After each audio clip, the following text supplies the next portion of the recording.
Hello students, how are you? Students, class 8, CBSE, Geography, Chapter 4, Industries, इससे related सारे important notes इसमें cover किए गए हैं जिसको आप अच्छे से स्टडी कर लेना। पहले हम लोग देखेंगे what is industry. Industry is a secondary economic activity. It is the process of conversion of raw material into useful things. Industry किससे कंसर्न करती है? Industry refers to an economic activity that is concern with extraction of minerals, primary sector से, और ये concern करती है production of goods, secondary activity, जैसे steel production, cotton industries, ये सब एक्सेट्रा। उसके बाद last provision of services, service sector से भी बिलोंग करती है, कंसर्न करती है, जैसे ट्रांसपोर्टेशन इत्यादि। सर्विस सेक्टर को टर्शियरी सेक्टर बोला जाता है। अब हम लोग देखते हैं classification of industries on the basis of raw material. Raw material के बेस पर यहाँ पर 4 टाइप की इंडस्ट्री होती है। पहला एग्रो बेस्ड इंडस्ट्रीज। तो एग्रो बेस्ड इंडस्ट्रीज में milk industry, wool industry, leather industry, sugar cane, corn, cotton etcetera. उसके बाद mineral based industries, aluminium industry, cement industries, iron और बॉक्साइट इत्यादि। उसके बाद आते हैं marine based industries. Marine based का मतलब हो गया fish oil processing, sea foods. Sea foods का जो है कि इंडस्ट्री जो होती है वो मैरिन बेस्ड होती है। उसके बाद आते हैं forest based industries, furniture industry, paper and pulp industry, ये सारी फॉरेस्ट बेस्ड इंडस्ट्री होती है। फॉरेस्ट बेस्ड इंडस्ट्री का मतलब होता है फॉरेस्ट प्रोड्यूस से रिलेटेड इंडस्ट्रीज। तो रॉ मटेरियल के बेस पर हम लोग देखते हैं कि there are 4 types of industries.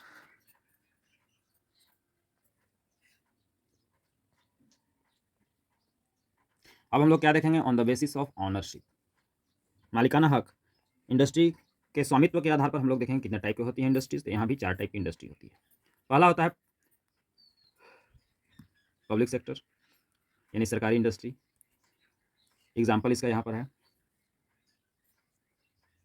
ये सब पब्लिक सेक्टर की इंडस्ट्रीज हैं। Oil and natural gas corporation, ONGC। Next steel authority of India, SAL।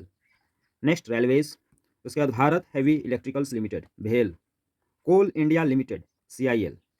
Gas authority of India limited, GAIL. National thermal power corporation, NTPC etcetera. उसके बाद आते हैं private sector industries में, automobile, real estate, hospitality, vegetable oil, retail and food से related जितनी industries हैं ये सारी प्राइवेट सेक्टर से भी बिलोंग करती हैं, जिसका कोई इंडिविजुअल, कोई अकेला पर्सन मालिक होता है, पब्लिक मालिक होती है ना। तो इसमें जो है कि नहीं प्राइवेट सेक्टर, जो निजी स्वामित्व की इंडस्ट्री होती है, निजी स्वामित्व वाले उद्योग, जिसका मालिक प्राइवेट पर्सन होता है, वो प्राइवेट सेक्टर इंडस्ट्रीज कहलाती है। उसके बाद आते हैं joint sector.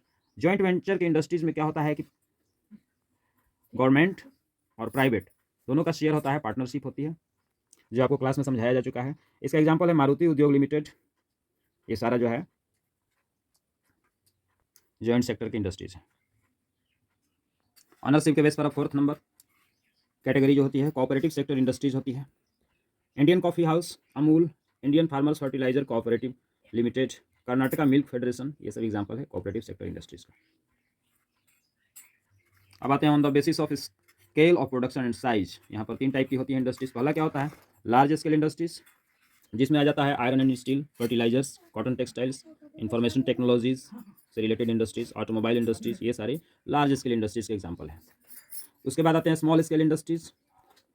School stationery industry small scale की होती है। Bicycle industry, water bottles manufacturing industry जो होती है, हैंडलूम इत्यादि, ये सब जो है कि नहीं स्मॉल स्केल इंडस्ट्री होती है। इसमें कैपिटल, लेबर की क्वांटिटी कम लगती है।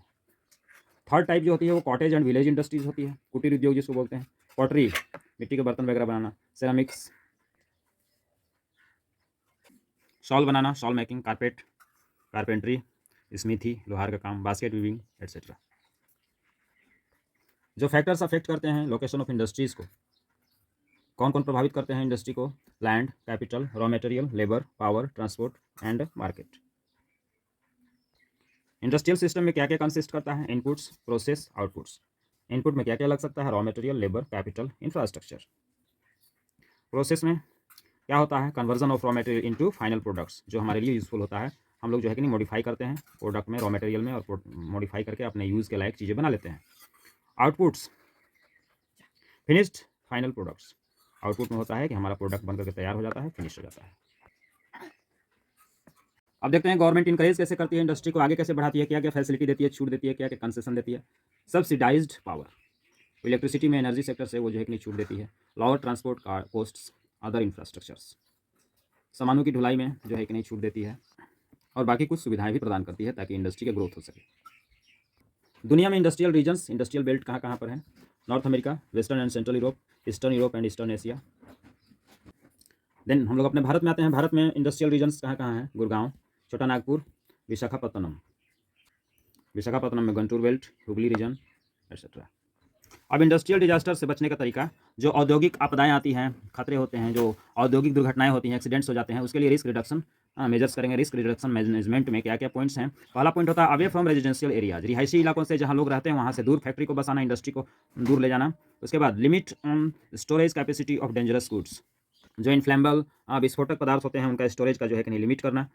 इम्प्रूव पॉल्यूशन डिस्पर्सन क्वालिटीज़, इसके अंतर्गत गंदे पानी को शुद्ध करके नदी नालों में छोड़ना, चिमनी के अंदर फिल्टर लगाना, ज़्यादा धुआं रिलीज नहीं होने देना, ये सब। अवेयरनेस रिसाइडिंग नियर विजिनिटी, जहाँ खतरा है वहाँ पर लोगों में जागरूकता फैलाना, बचने का उपाय लोगों को बताना।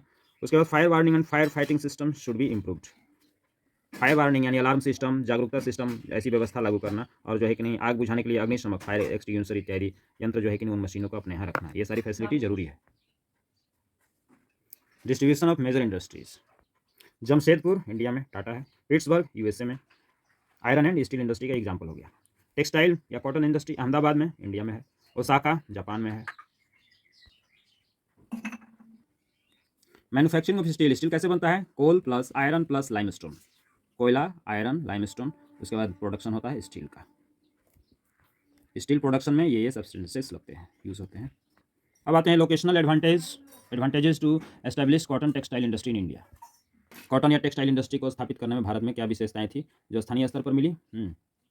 Black soil of Maharashtra, favourable humid climate, ports for importing machinery, availability of raw material, availability of cheap labour. सबसे बड़ी बात है कि भारत में सस्ती मजदूरी मिल जाती है, सस्ता मजदूर उपलब्ध हो जाता है। इस वजह से जो है कि इंडस्ट्रियलिस्ट को बहुत फायदा होता है इंडस्ट्री चलाने में।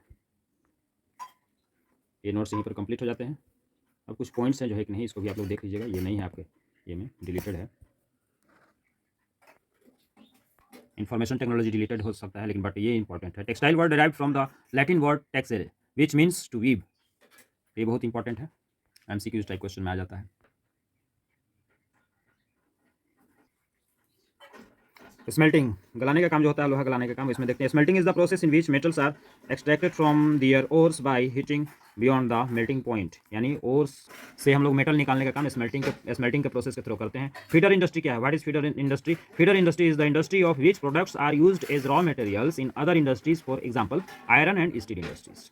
इस प्रकार से ये नोट्स कंप्लीट हुए। अपनी कॉपी में अच्छी राइटिंग में नोट कर लीजिएगा और क्लास में कॉपी आपकी चेक की जाएगी। तब तक के लिए थैंक यू एंड बाय।